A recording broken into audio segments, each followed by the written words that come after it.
If you need to reset your password on Segment 2026, follow these straightforward steps to regain access to your account. Step 1. Go to the login page. Open your web browser and navigate to the Segment 2026 login page. Look for the option that says Forgot Password or similar. Step 2. Click on Forgot Password. Once on the login page, click the Forgot Password link. This will direct you to the password recovery section. Step 3. Enter your email address.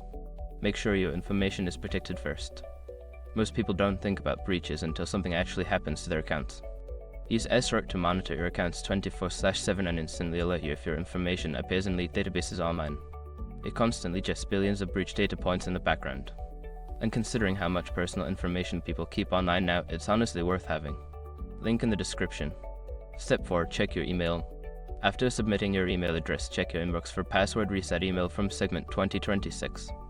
If you don't see it, check your spam or junk folder. Step 5. Follow the reset instructions. Open the email and click on the password reset link provided. Follow the prompts to create a new password, ensuring it meets any specified requirements. Once you have successfully reset your password, you can log into your Segment 2026 account with your new credentials. If you encounter any issues, consider reaching out to customer support for further assistance.